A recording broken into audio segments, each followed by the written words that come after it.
Bonjour et bienvenue dans cette nouvelle édition du Grand JT des Territoires. Voici tout de suite les titres de l'actualité de ce journal. Première visite officielle en Haute-Savoie pour Antoine Armand. S'éloignant des polémiques parisiennes dans lesquelles il est embourbé depuis quelques jours, le nouveau ministre de l'économie et des finances était de passage au siège social d'une entreprise, emblème de l'industrie locale. Notre partenaire 8 Mont-Blanc a suivi l'ancien député savoyard pour son grand retour à domicile.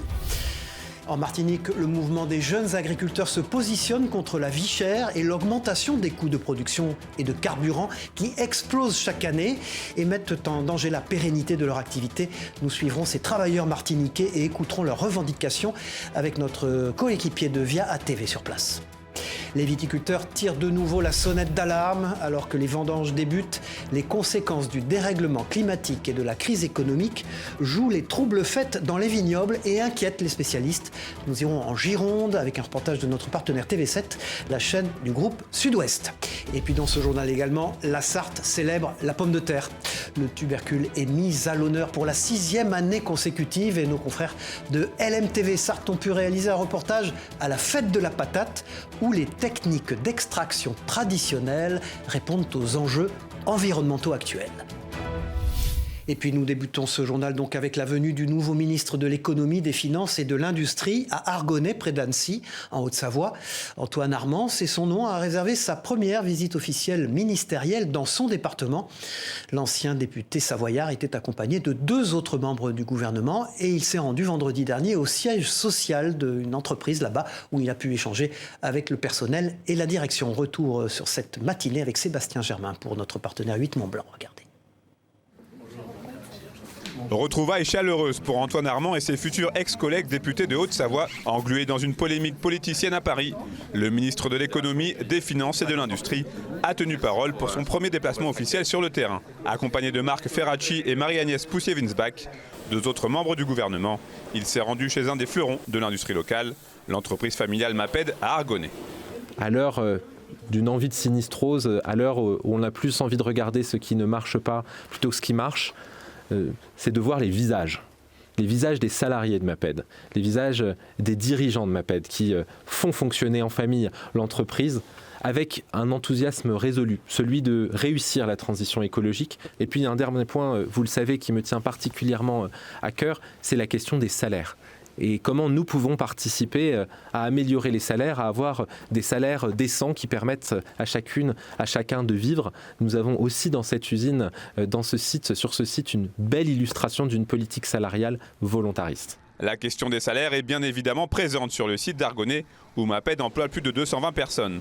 Avec des unités de production situées également en Chine ou encore au Mexique, le fabricant, entre autres, d'articles de papeterie, espère pouvoir rapatrier une partie de son activité industrielle en France dans les années à venir. Cela passera par un accompagnement plus poussé de l'État. Nous continuerons, nous, à plaider sur cette idée sur laquelle nous pouvons rapatrier, nous pouvons accepter même pour un certain temps, de ne pas gagner d'argent sur ce que nous rapatrions industriellement pour faire vivre nos écosystèmes, nos territoires, nos employés, nos salariés. Mais ça ne peut pas durer à long terme, parce qu'à long terme, une entreprise privée comme la nôtre peut être mise en difficulté. On demande aux entreprises aujourd'hui d'être économiquement viables, mais également de transformer leur modèle. Nous sommes d'accord, mais à notre petite échelle, nous ne pouvons pas le faire seuls. Et puis l'occitan est-il en proie de devenir une langue morte à l'école ? Si les Bretons, les Basques ou encore les Alsaciens assurent l'enseignement de leur langue régionale, la situation n'est pas la même pour les Occitans du Limousin. En Creuse, les initiatives prises localement pour inciter à transmettre l'occitan sont peu développées. Dans la région, rares sont les établissements qui assurent l'avenir de cette langue, ce malgré la signature d'une charte avec l'Éducation nationale et la région Nouvelle-Aquitaine. Reportage de 7 à Limoges sur place. Le soufflet est comme retombé chez les occitanistes depuis la signature il y a 7 ans d'une convention entre la région et l'académie pour soutenir l'enseignement de l'occitan dans le public, à l'école, au collège et au lycée. C'est un peu désormais électroencéphalogramme plat. Nous, on n'en a pas la main là-dessus. Il s'est, à vrai dire, je pense, rien passé. Tout le monde se gargarise que c'est formidable. Il y a eu une formation où on a formation enseignante qu'on a en partie assurée avec Novelum de Dordogne, qui a concerné 2 enseignants. C'est une gabegie financière pour un retour avec 3 heures pour l'un et l'autre 1 heure de club par semaine. C'est ridicule. Au bas mot, cette formation aura mobilisé 100 000 € d'argent public. Non seulement c'est pas une progression, mais c'est, excusez mon expression, du foutage de gueule. Ce sont des gens qui ont fait des stages en classe, qui se sont préparés toute l'année pour enseigner, et quand il s'agit de les accompagner dans la mise en place réelle, ben là on n'a rien fait. Et je peux vous dire que le dernier mois, mai-juin l'année dernière, on a poussé les portes pour essayer de faire avancer les choses. Mais quand l'éducation nationale fait le dos rond et ne veut pas répondre, elle est très forte. À Limoges, seule l'école privée Calandrette et le collège et lycée Beaupéra proposent un enseignement bilingue, français et occitan. Et puis tout à fait autre chose dans l'actualité. Depuis quelques semaines, un service de soins immédiats non programmés a ouvert ses portes à l'hôpital Belle-Île à Metz, accessible du lundi au vendredi. Ce service est proposé par un groupe privé qui prend en charge les patients pour des consultations sans rendez-vous. Un moyen mis en place pour pallier le manque de médecins crucial et se désengorger des urgences. Les détails avec Colline L'Expert pour notre partenaire Moselle TV sur place. Dans ce bâtiment fraîchement rénové, près de 200 personnes ont déjà profité du nouveau service depuis son ouverture il y a 3 semaines, sans rendez-vous. Les patients sont pris en charge du lundi au vendredi. Donc c'est un choc direct de la porte avec l'épaule. C'est tout public, c'est-à-dire c'est du nourrisson jusqu'à la personne très âgée. Tout ce qui relève de la médecine générale, si par exemple votre médecin traitant n'est pas là, vous êtes malade, vous pouvez venir ici. Tout ce qui relève de la petite traumatologie, vous pouvez venir ici puisque nous pouvons faire des radios. Nous pouvons faire également de la biologie, donc c'est vraiment de la médecine plutôt tout venante. Avec l'ouverture de ce service de soins immédiats non programmés, disposant de 6 salles de soins, Uneos entend répondre à un double besoin. L'idée, c'est pas de se substituer à l'offre déjà existante, mais plutôt de la compléter en offrant une possibilité aux patients qui n'ont pas la possibilité d'avoir de rendez-vous tout de suite ou qui n'ont pas de médecin traitant de pouvoir avoir une réponse à leurs besoins. Ça fait partie du but aussi de pouvoir participer au désengorgement des urgences. Composé pour l'heure d'un médecin, 2 infirmières et une secrétaire médicale, un autre docteur rejoindra ce service très prochainement. Et puis du côté des Antilles, les jeunes agriculteurs martiniquais tirent la sonnette d'alarme alors que la vie chère touche de nombreux secteurs. Ils dénoncent la hausse des coûts de production qui mettent en péril leurs exploitations. Ils réclament aussi une reconnaissance de leurs difficultés et surtout la mise en place de solutions adaptées pour leur permettre de poursuivre sereinement leur activité professionnelle. Regardez ce reportage de notre partenaire via ATV Martinique. Comment continuer à produire des fruits, des légumes, continuer à faire de l'élevage à destination du marché local alors que les coûts de production ont explosé ces dernières années? Les jeunes agriculteurs martiniquais aimeraient obtenir des réponses. Aujourd'hui, ils sont solidaires du mouvement contre la vie chère. Nous sommes partie prenante effectivement pour cette notion de vie chère dans notre vie privée. Maintenant, ce sont des problématiques que nous avons déjà portées aussi bien au sein de l'État et de la collectivité. Donc ces notions et cette question, comme je parlais, d'intrants, de carburant, de coût du matériel, de prix de l'alimentation qui flambe. Donc ce sont des questions que l'État et la collectivité doivent prendre en compte pour nous donner satisfaction et nous permettre, nous producteurs, de produire pour la production locale. En plus de l'augmentation du prix des équipements professionnels, des aliments pour le bétail, de la cherté des intrants et des semences, le groupement des jeunes agriculteurs subit le coût croissant du carburant. Aujourd'hui, ils exigent des mesures concrètes de la part de l'État, de la CTM, mais surtout de la transparence concernant les surcoûts qui pèsent sur leur secteur. Concernant le prix des aliments et le prix des engrais, effectivement, cela a explosé en Ukraine. Donc forcément, ça a pris une certaine inflation, mais ça n'explique pas quand même l'écart de prix que nous avons entre la métropole, l'Hexagone et nous en Martinique ici. Au François, dans l'exploitation de Wael, c'est le même cri du cœur. Ici, depuis des générations, on travaille la terre avec passion, on cultive avec le plus grand soin des produits bio et les clients sont au rendez-vous. Mais les coûts de production rendent difficile le retour sur investissement.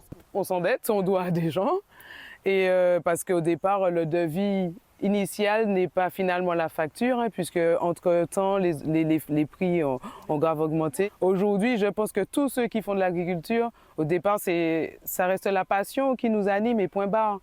Mais nous pas qu'à faire pièce salaire. On ne vit pas de ça. On ne vit pas de ça. Une réalité d'autant plus dure à supporter que, contrairement aux voisins de la Caraïbe, les producteurs martiniquais sont soumis à des normes drastiques, contraignantes. Pour autant, beaucoup souffrent d'un manque de considération et de reconnaissance de leur réalité. Il est désormais possible pour les Corses de prendre rendez-vous dans un centre de fertilité, et ce sans quitter l'île de Beauté. L'hôpital de Bastia a inauguré le premier centre de ce genre, répondant ainsi à une demande croissante de la population.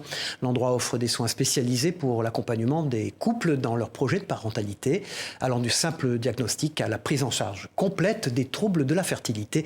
Télépasé a interrogé le docteur Laure Bernard, c'est une femme gynécologue du centre hospitalier de Bastia. On l'écoute. L'objectif, il est double. Le premier, c'est que c'est un projet qui est régional. Donc l'objectif, c'est vraiment de simplifier la vie de toutes les patientes qui avant pouvaient partir sur le continent, que ce soit à Nice ou à Marseille. Et l'objectif, c'est quel que soit le lieu de vie, que ce soit à Bastia, que ce soit à Ajaccio, que ce soit à Bonifacio, Porto Vecchio, partout en Corse, que le chemin soit extrêmement simple et qu'on puisse bénéficier du plateau technique qui, lui, aura lieu sur Bastia.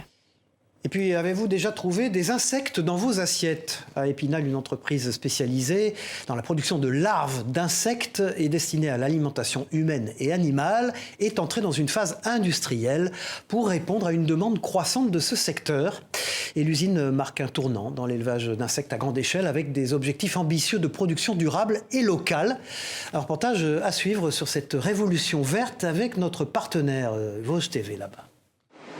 Depuis début juillet, plusieurs dizaines de tonnes ont déjà été produites à Chavelot, à proximité d'Épinal. La start-up Antoinov vient de s'installer pour produire des insectes. Les insectes représentent une alternative aux protéines animales actuelles, le bœuf principalement, avec une production beaucoup plus économe en ressources naturelles, en eau notamment. Les industriels de l'alimentation humaine et animale s'y intéressent de plus en plus. La filière d'insectes est jeune, elle est en train de se structurer, donc le besoin en larves vivantes il est de plus en plus important et le but c'est de pouvoir en fait combler le trou en fait qui va se créer dans les prochains mois, les prochaines années. La production non pas d'insectes mais bien de larves, c'est le cœur de l'activité de cette entreprise créée en 2021 à Nancy après 2 ans de recherche menée en collaboration avec l'Université de Lorraine. Dans cette salle, 5 à 6 millions d'individus. Ces animaux en fait vont se reproduire, vont pondre des œufs et on va récolter manuellement ces œufs pour pouvoir par la suite passer à l'étape d'engraissement. Et en parallèle, on a une autre salle qui abrite notre process qui est secret et qui nous permet effectivement de récolter d'une manière plus automatisée les œufs qui sont pondus par nos coléoptères. Des œufs qui seront ensuite déposés dans des silos comme celui-ci, un modèle réduit. Les vrais font plusieurs mètres de haut. Des silos appelés bioréacteurs qui seront installés dans des exploitations agricoles partenaires. L'idée, c'est de pouvoir en mettre une dizaine de silos, ce qui est l'équivalent de 7 heures de travail par semaine chez l'agriculteur. On est autour d'une tonne, 1,5 tonne par silo. L'installation de cette entreprise dans les Vosges centrales, territoire principalement rural, est donc géographiquement stratégique et au regard des perspectives de développement du secteur des farines d'insectes, l'entreprise voit grand. Elle envisage d'ici 2 ans de passer de 10 tonnes de larves produites par mois à une centaine, avec la création d'une vingtaine d'emplois supplémentaires. Et puis nous sommes beaucoup à être des amis des animaux. Les chiens d'assistance sont élevés, vous allez le voir, dans un but par une association Handi-Chiens pour accompagner physiquement ou moralement les personnes en situation de handicap ou dans le besoin. Ouna est l'une de ces héros du quotidien et elle s'apprête à faire sa rentrée. Regardez ce reportage de nos partenaires Puissance TV qui l'ont suivi au sein de sa famille d'accueil lors d'une séance d'entraînement à Chancener. Ouna n'a que 15 mois, mais elle se prépare déjà à faire sa rentrée. Cette jeune Golden, accueillie par Océane alors qu'elle n'avait que quelques mois, a sa carrière toute tracée devant elle. Elle va devenir un chien d'assistance. Son rôle sera d'aider les personnes en situation de handicap, d'un point de vue technique, mais aussi moral et social. Elle fait partie des 3000 chiens placés en famille d'accueil par l'association Handi-Chiens. Au total, Ouna va suivre 22 mois de formation, dont 16 avec Océane. En fait, nous, on est là vraiment pour faire un chien bien dans ses pattes, pour lui faire découvrir un maximum de choses dans la vie. Et ensuite de ça, elle partira 6 mois à l'école. Ils vont choisir sa spécificité, selon le caractère, selon plein de choses. Et après ça, elle sera donnée à une personne qui sera dans le besoin. Cindy, la déléguée famille d'accueil en Haute-Marne, dirige la séance et apprend à chaque participant ce qu'on appelle des commandes. Vous marchez ici aléatoirement. Ce que je veux, c'est que les chiens ils restent concentrés sur vous, qu'ils n'aillent pas voir les autres. Mon but, on va dire, c'est de recruter des familles d'accueil et de les accompagner pendant toute la prééducation du chien. Je les fais travailler les commandes, toutes les commandes qu'on voit, que nos handichiens doivent connaître en partant à l'école. En même temps, ça me permet moi aussi de pouvoir garder un œil sur les chiens et de pouvoir voir leur évolution. La dernière étape avant l'entrée à l'école est le test d'admission. En France, 250 chiens par an sont répartis et formés par l'association. 444 familles d'accueil participent au programme et Cindy est la seule déléguée handi-chien en Haute-Marne. Voilà, et puis vous avez peut-être eu le privilège de le goûter. Le meilleur macaron citron du monde est français. Il est fabriqué dans la Loire par un atelier et a récemment été récompensé par le prestigieux prix Great Taste avec une distinction de 3 étoiles. Ce macaron reconnu pour son excellence a séduit tous les experts gastronomiques. Pour notre partenaire TL7, Céline Ercilia s'est rendue à Roche-la-Molière pour rencontrer Franck Deville et découvrir les secrets de cette création. Regardez. Voici le meilleur macaron au citron du monde. À peine élu et déjà estampillé au nom du Great Taste. En avril dernier, Franck Deville a présenté sa création aux 500 membres du jury de professionnels du concours à Londres. Testé sur son apparence, sa texture et son goût, entre autres, son macaron citron a remporté la plus haute distinction, les 3 étoiles. Et cela parmi des milliers d'autres produits testés. Ça doit être du 14 000 produits environ qui étaient testés et seuls 2%, moins de 2% qui sont ressortis primés et qui a obtenu la meilleure note. Donc cette meilleure note, c'est 3 étoiles. Ce label d'excellence est une grande fierté mais aussi une belle reconnaissance du savoir-faire de l'entreprise ligérienne. Franck Deville a marqué le monde gastronomique avec son macaron citron. Une saveur qu'il n'a pas choisie au hasard. Elle était même une évidence après sa rencontre avec un grand chef. Une fois, il y a M. Ducasse qui est venu à un salon au CIRA à Lyon, est venu déguster un macaron. Et le premier macaron qu'il a voulu déguster, c'était le macaron citron. Et depuis ce jour-là, ça m'a interrogé. J'ai demandé pourquoi en fait le macaron citron, pourquoi il voulait goûter ce type-là de macaron. Et en fait, M. Ducasse m'a répondu, il m'a dit pour moi c'est plus facile de goûter quelque chose d'acide parce que là, on va reconnaître tout de suite si on ne triche pas sur le produit.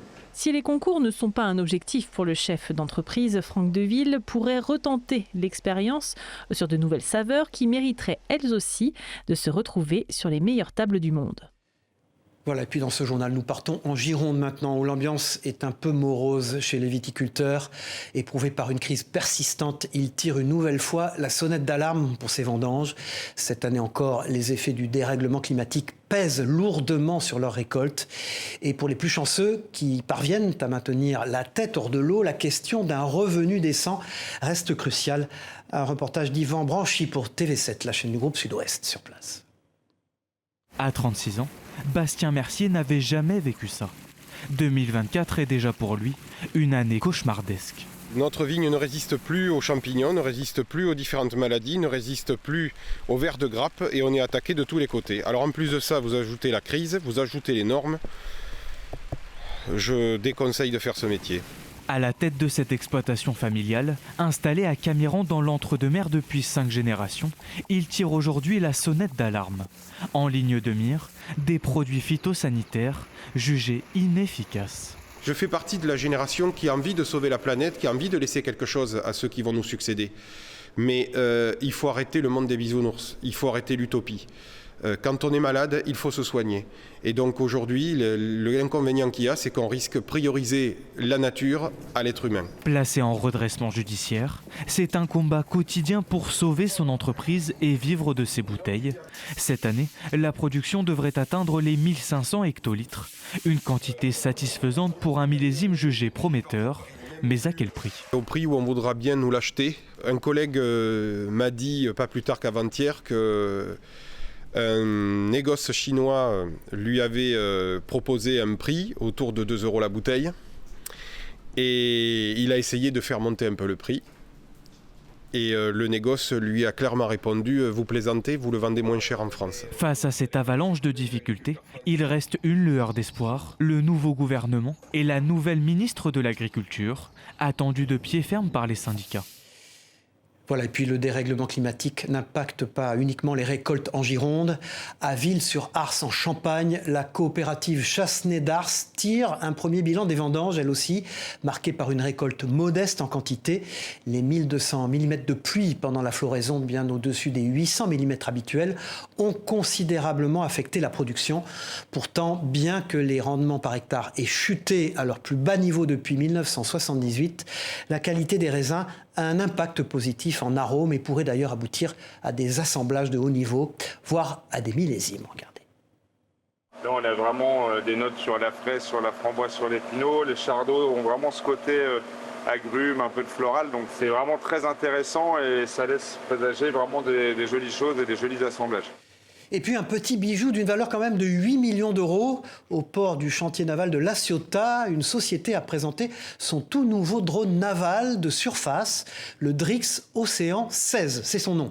Un engin destiné au marché civil et militaire, optimisé pour la navigation par mauvais temps et intégré de caméras optiques et infrarouges, spécialement conçu pour approfondir la cartographie marine. Vous allez le voir, un reportage d'Alexandre Mistretta pour nos partenaires de la Provence sur place. Avec ses presque 16 mètres de long, le Drix Océan 16 est le petit ou plutôt le grand nouveau des drones supervisés de l'entreprise de haute technologie Excel. Développé à La Ciotat, ce bateau de surface est une amélioration de son prédécesseur le Drix H8 qui permet notamment de cartographier les fonds marins. Avec la commercialisation de Océan 16, Excel souhaite aller encore plus loin et plus vite dans cette exploration sous-marine. Chez Excel, nous avions déjà le Drix depuis plusieurs années, son petit frère qui fait 8 mètres de long avec une autonomie d'une dizaine de jours. Aujourd'hui, le Drix Océan, la version allongée, qui est un drone qui est capable de faire des missions en mer, en surface, pendant plus de 30 jours avec une capacité transocéanique, c'est-à-dire qu'il est capable de traverser les océans, de rester 30 jours en mer pour des missions d'exploration, des missions d'hydrographie, d'océanographie, de bathymétrie, d'exploration des grands fonds. Ce nouveau bijou de technologie permet d'observer jusqu'à plus de 9000 mètres de profondeur, le tout à une vitesse conséquente puisque ce drone de surface peut parcourir plus de 3500 milles nautiques, soit plus de 6482 km. Parmi ses autres points forts, il y a la possibilité pour les équipes de pouvoir traiter en temps réel les données récoltées par le bateau grâce aux nombreuses technologies embarquées. Si pour l'instant ce drone n'est commercialisé que pour les structures civiles, il pourrait l'être à des fins militaires. En attendant, la société Excel espère que ce nouveau drone d'une valeur de 8 millions d'euros rencontre le même succès que le précédent. Le Drix H8 s'est écoulé à 30 exemplaires à travers 19 pays. Voilà, et puis on se rend à Saint-Ouen-de-Mimbré dans ce journal où la fête de la patate a célébré 6 ans de tradition locale. On en a parlé dans les titres de ce journal. Pour récolter les pommes de terre, l'association Trait d'Avenir 72 use de méthodes anciennes puisqu'elle cède de chevaux. Un moyen efficace de répondre aux enjeux environnementaux actuels. Un retour aux sources aussi qui illustre une belle harmonie entre tradition et écologie. Un voyage dans le temps avec Laure Girard pour LMTV Sarthe. Démonstration d'arrachage de patates par Iris et Mulette. Un cheval comtois et une mule qui montrent toutes deux bien du cœur à l'ouvrage. Une pratique qui demande une complicité absolue entre l'homme et l'animal. Donne ton pied, donne. Voilà, donne l'ami. Donne, voilà. Pas à bouger, c'est très bien. Voilà. Vous lui demandez, elle fait. Voilà, c'est ça. Jean-Baptiste parle à ses bêtes avec une extrême douceur. Quand on travaille amicalement avec quelqu'un, ça va toujours mieux qu'en gueulant. Hein. Si on veut qu'il nous écoute, il ne faut pas hurler dessus. Hein. Il faut que ça soit une relation, on va dire, amicale. Gauche. Oh, gauche. Il n'y a pas si longtemps, dans nos campagnes, les chevaux de ferme étaient les alliés de travail de l'homme. Des pratiques que Jean-Baptiste et ses enfants souhaitent transmettre aux plus jeunes, convaincus que ces techniques agricoles sont en accord avec les défis environnementaux d'aujourd'hui. Oui, c'est très respectueux de la terre, donc il y a zéro tassement, il n'y a pas d'effet de gasoil, d'huile, on va dire, il n'y a aucune pollution. On va dire c'est un métier d'hier pour répondre aux besoins de demain. Les pommes de terre, variété gourmandine, peuvent ensuite être ramassées et triées, mais ça, il n'y a que l'homme qui peut le faire. Ségolène Royal était notre invitée ce jeudi dans l'émission Face au territoire sur TV5 Monde. Je vous propose d'écouter l'ancienne candidate à l'élection présidentielle, ce qu'elle a déclaré au sujet de son positionnement politique aujourd'hui. C'est intéressant, écoutez. Ségolène Royal, où vous situez-vous aujourd'hui, j'allais dire idéologiquement, entre cette gauche et cette droite qui ont beaucoup évolué depuis que vous étiez aux affaires? C'est une surprise pour personne si je vous dis que je suis une femme de gauche, bien évidemment. Mais j'ai toujours veillé à regarder les choses de façon objective. Et c'est pour ça que j'ai forgé le concept d'ordre juste, qui n'a pas toujours été compris chez les dirigeants de gauche, et pourtant qui reste furieusement d'actualité. C'est-à-dire que dans tous les domaines, que ce soit l'économique, le social, l'international, l'écologie également, il faut des règles justes, c'est comme ça qu'elles sont efficaces. Voilà, et puis aussi regardez ce qu'elle a dit, c'est amusant à propos de son ancien compagnon, François Hollande, qui sera notre invité la semaine prochaine dans Face au territoire. C'est drôle, regardez.